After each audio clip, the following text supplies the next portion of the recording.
尹锡悦突然变脸，把日本当兄弟，将朝鲜当敌人，是要走乌克兰的老路吗？观众朋友，大家好，我是付天少。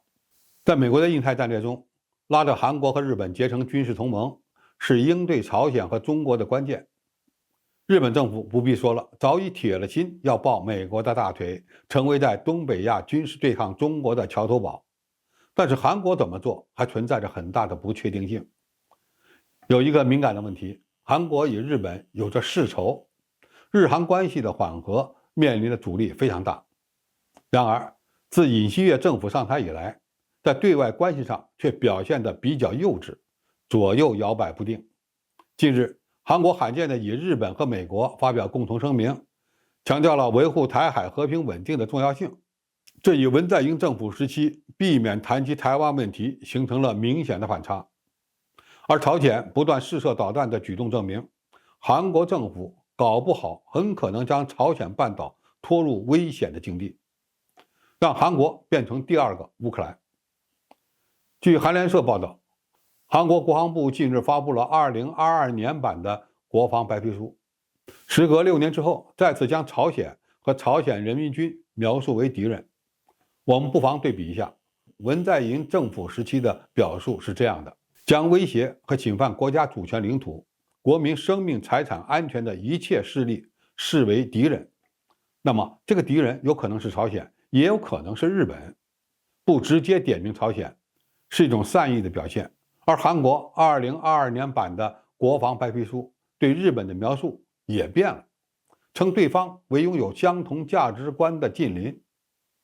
这也是6年来首次出现的友好称呼。推动韩国与日本关系的改善，原本就是美国在东北亚塑造对自己有利战略态势的重要一环。尹锡悦政府看起来非常听话，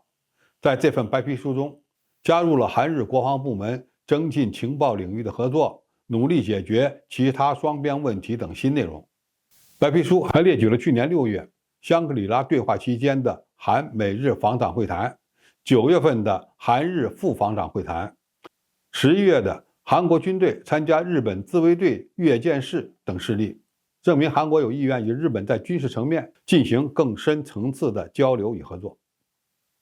在韩日关系之中，二战期间日本强征韩籍劳工，其受害者索赔问题也是特别敏感的。美国有可能会充当两国矛盾的协调者，将韩国与日本的关系调整为以意识形态为主导，抛弃历史恩怨。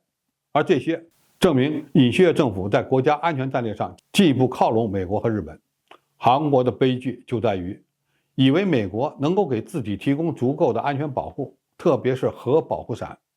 甚至在部署萨德反导系统的问题上不太顾及中国的感受。中国对待韩国主要是基于经济合作和相互尊重，所以双方撕破脸的可能性并不高，但向其传递一定的压力是必要的。而美韩加强军事合作，进一步敌视朝鲜，通过大规模联合军演向朝鲜示威，让北方兄弟感受到了极大的军事威胁，为此选择不断提升导弹试射的次数加以回应。双方已经进入到了一种炫耀武力的状态。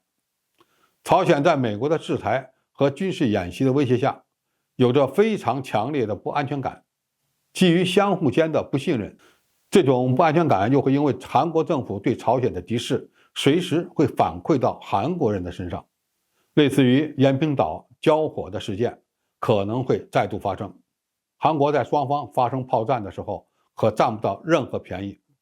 虽然韩国拥有强大的军事工业，也是一个发达国家，但是不要忘了，韩国的首都全部暴露在北方兄弟的火炮射程之下，朝鲜半岛也全部处于朝鲜远程火箭炮的打击范围之内。21世纪的战争特点是不是炮战，或许还有争议，但是朝鲜在这方面有很大的发言权。尹锡悦政府一定要清醒，你可以敌视对手，但是不要挂在嘴上，更不能把自身的安全交给美国人。幼稚的政治家有可能导致灾难，这一点已经被泽连斯基证明了。希望尹锡悦不要走这条老路。当然，中国也要警惕，不要在自己的家门口发生不可控的战争。该出手时一定要采取强力措施加以制止，以防东亚地区重燃战火。好，今天的评述就到这里，谢谢大家收看，我们下期再见。